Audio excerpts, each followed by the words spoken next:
Hey everyone, this is Linda with 6 Acres, and this is installment number 2 of the What's Hatching collaboration. And what I have here is, this is day 7, and I'm going to candle these eggs to see if we have any that are not developing, and I can go ahead and discard them.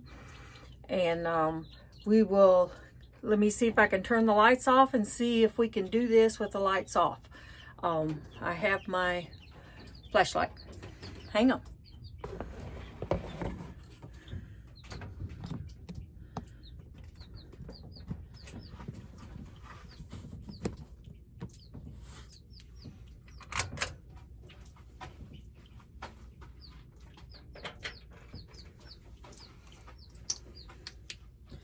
Okay.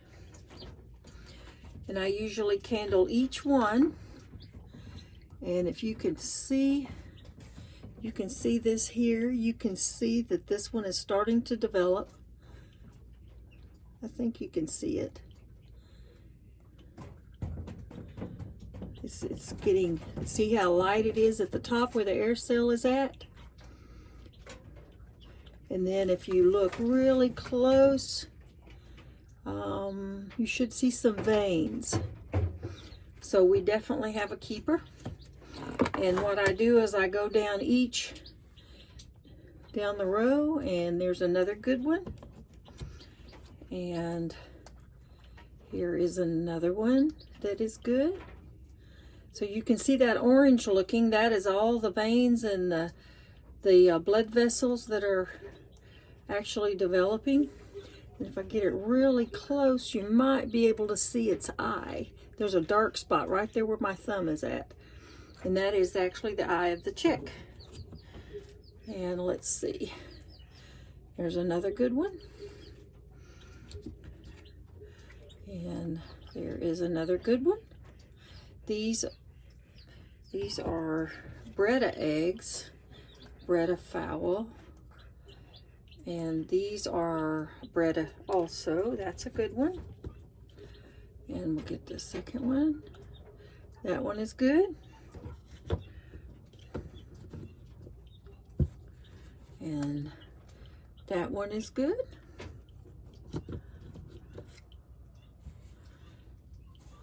And that one is good. These are lavender Orpington eggs here. I actually put a name on them. You can't really see it, but I do put a name on them when I put them in the incubator, and that kind of helps me to tell which pen has got good fertility. And so far the lavender eggs are all good. And these are dark, but you can still see there's the cell, and then the rest of the egg is kind of orangey dark, so that is a good egg. The brown ones are a little more difficult, and there's a good one. If we get a hold of a black copper Moran, okay, this egg is really large.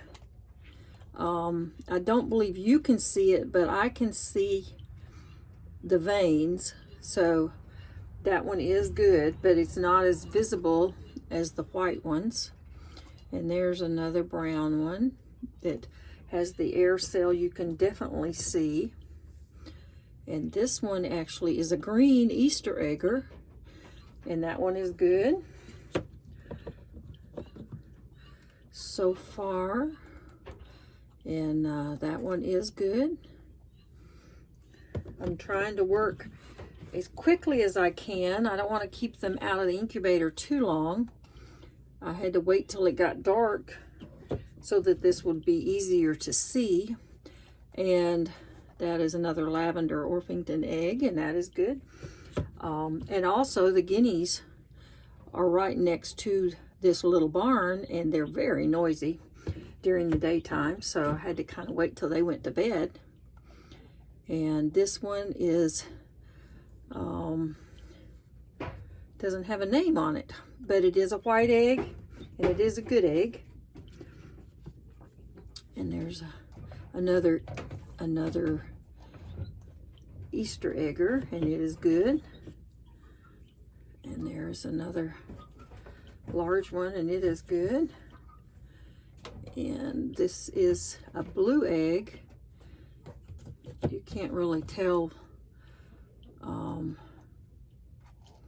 Okay, this one I placed upside down. This is another thing I forgot to tell you, that when you're setting your eggs, to be sure and put the skinny end down, the pointy end. And I had this one upside down, but it's still developed, and I'm going to put it the way it should be. The air sac should always be at the top.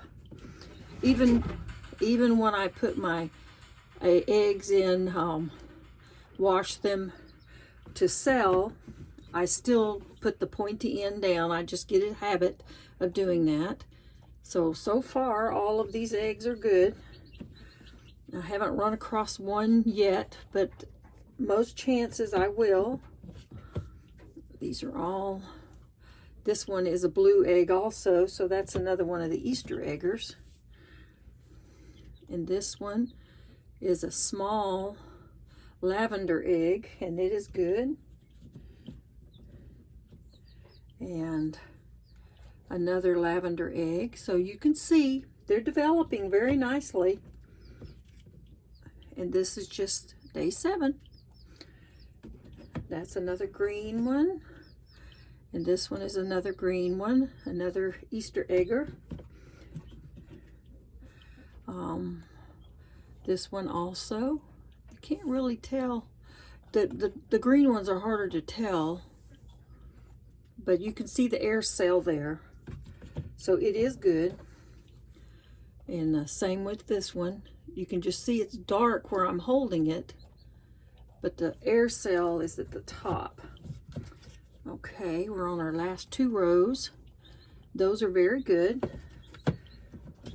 And this one is also very good. See how everything is just lit up. And you can do this with really any flashlight. You just have to hold it at a certain angle.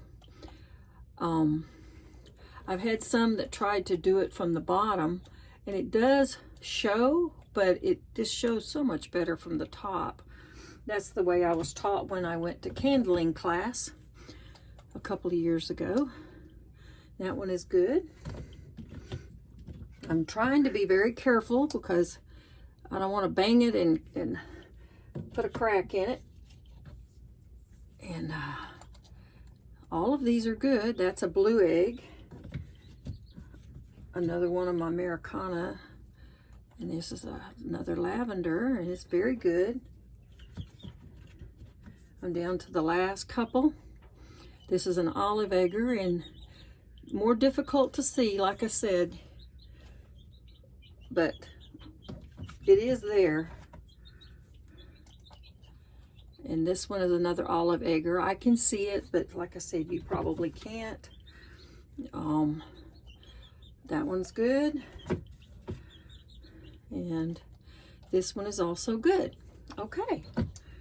So, out of 48 eggs, we have 48 eggs that are developing.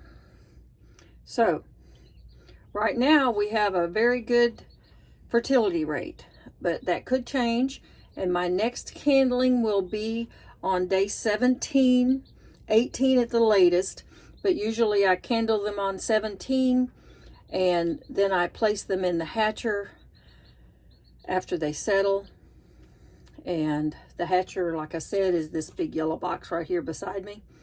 So now we have 48 eggs set in the incubator, 48 eggs that made it to the first candling. So my fertility rate is really good right now. And the next one will be in 10 days. So, and we'll catch you up then. So if you want to join in this collaboration, you can do it at any time. You don't have to do it at the same time as I do it. And all you have to do is get started. Get you some eggs and get started. And I have had people that said they actually took store-bought eggs and tried to hatch them, and they have hatched. So you just never know. But if you want to get in on it, it's not too late. And if you like what we're doing, give us a thumbs up, subscribe if you haven't, share it with someone, let anyone who wants. So when spring comes, we'll be ready. We'll have pullets and we'll have roosters. And so we'll have plenty when everyone decides to start adding to their flock. So, and it's all for this time, and we'll see you the next time. And happy hatching. Bye.